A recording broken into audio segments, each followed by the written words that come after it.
What's going on, guys? Today we're going to be talking about the top 10 best Bob Dylan albums of all time, and we are going to be grading these records on things like, of course, Bob Dylan's songwriting, his lyrics, the melodies, the music, but also how innovative or groundbreaking the record was, the production of the record, the performance of the musicians on the record, and those are really the main things, but we're just trying to figure out what are the best Bob Dylan albums. So number 10 on my list is going to be Nashville, Skyline.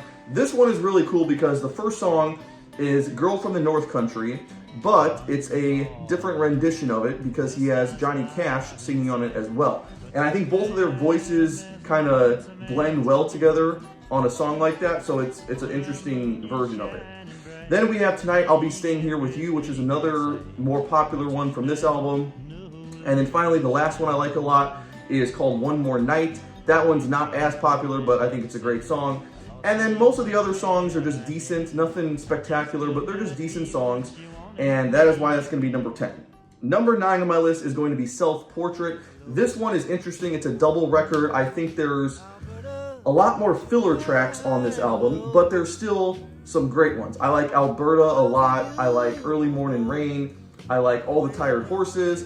And it definitely has more covers on here, right? He does a lot of either traditional songs or like he does The Boxer by Simon and Garfunkel. So there is that, but it's still a decent album and it flows pretty nicely. So then we get to number 8. This one might surprise some people because this one I think is overrated, to be honest, and that's going to be Blonde on Blonde.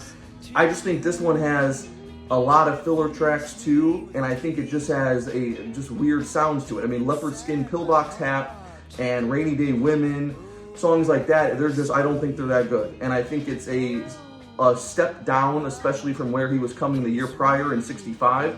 But with that being said, there's still great songs on here. I think I Want You is amazing. I think one of my favorite Dylan songs of all time is Stuck Inside the Mobile with the Memphis Blues Again. That one's great.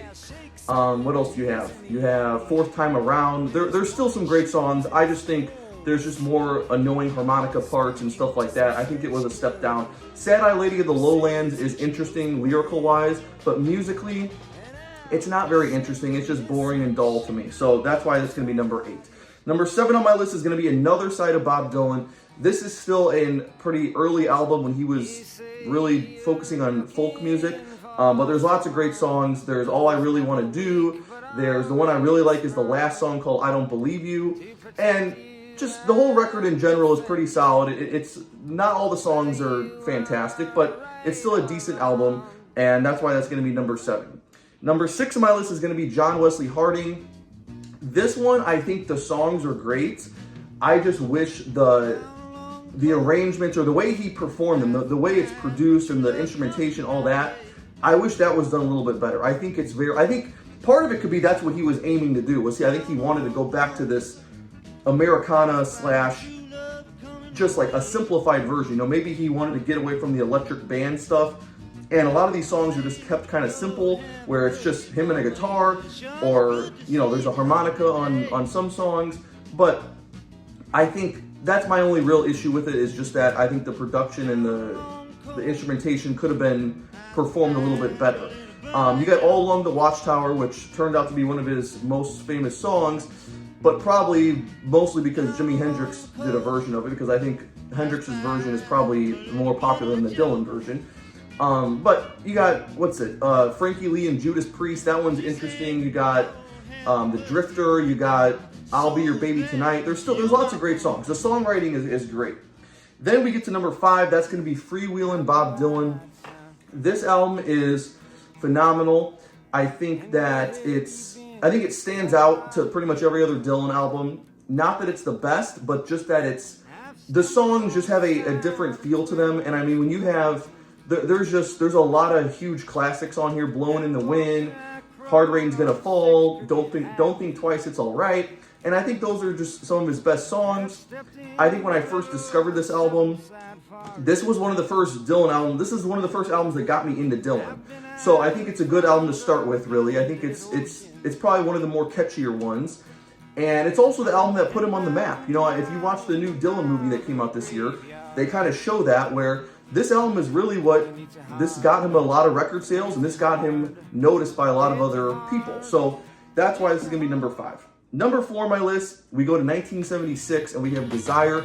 This one is one of the most unique albums too, just because the style of music and the direction he took it in, even with the way they look, even with the costume and the makeup and all that, it's just a really, it's like, where did that come from? Because it's nothing like any other Dylan record. If you think about it, I can't really think of another artist who has put out a record and made music that sounds like that. When you have these weird influences, I mean, Black Diamond Bay is awesome.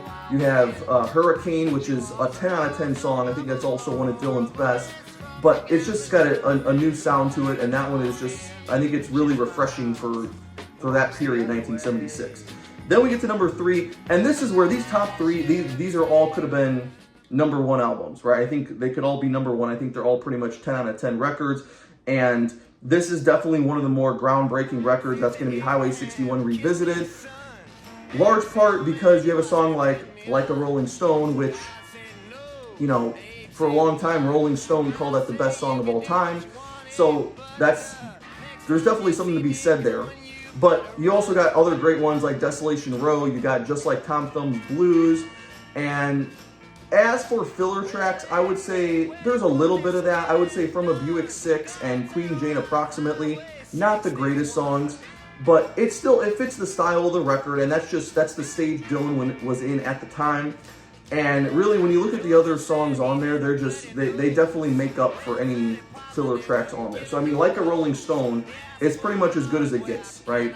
And if you're just looking for good music with super good lyrics, this is a great album to go to. Then we go to number 2. This album I love so much, Bringing It All Back Home.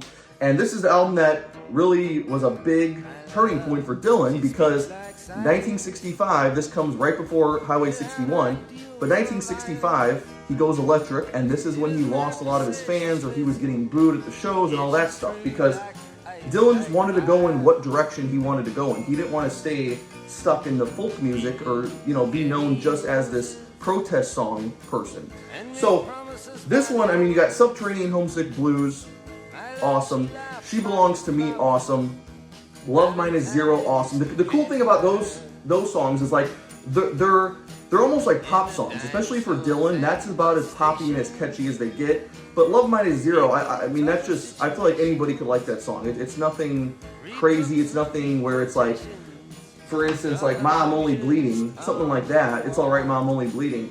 That one is, you got to look at that with a different perspective, right? Because songs like that, you're really paying attention to the lyrics, and it's a whole nother, he's doing something different with those songs. So when you look at, I would say, Gates of Eden, when you look at It's Alright Ma, I'm Only Bleeding, songs like that, where I think those are some of the most unique lyrics of all time, really. I mean, find me another song where it compares to It's Alright Ma, I'm Only Bleeding. Or even It's All Over Now, Baby Blue, songs like that. It's just, I think this album demonstrates how great of a songwriter Bob Dylan was, and that's why this is going to be number 2. Finally, we have number 1 with Blood on the Tracks. This is 1975. This album is definitely 10 out of 10, and you got Tangled Up in Blue, you got Lily, Rosemary, and the Jack of Hearts. I've always loved that song. Shelter from the Storm, You're Gonna Make Me Lonesome When You Go, Idiot Wind. I would say Meet Me in the Morning is probably one of the weaker ones, but really, this album flows super nicely. It's pretty much every single song is great. And I also would say that in, like, let's say in 1965, it still feels like Dylan is, like, you know, new to the scene, and he's trying new things, and his songwriting is pretty much as good as it gets. But in 1975, 10 years later, with Blood on the Tracks, it's definitely got a different feel, because it just sounds like a more, you could just tell Dylan has, like, been through more, like, he's been through a marriage, he's been through motorcycle accidents, he's been through all the success and the fame that he went through. So you can just kind of tell that in the songwriting and his delivery and the way he writes these songs. It's not as like, the stuff in the 60s is a little bit more innovative, and he's trying new things. It's all over the place, kind of. But in 75, you can tell he's kind of like, he's more focused on it, right? He's more focused, and it's just got a different feel to it. So that's why that's going to be number 1. But those are my top 10 Bob Dylan albums. Let me know what you guys think down below, and I will see you in the next video.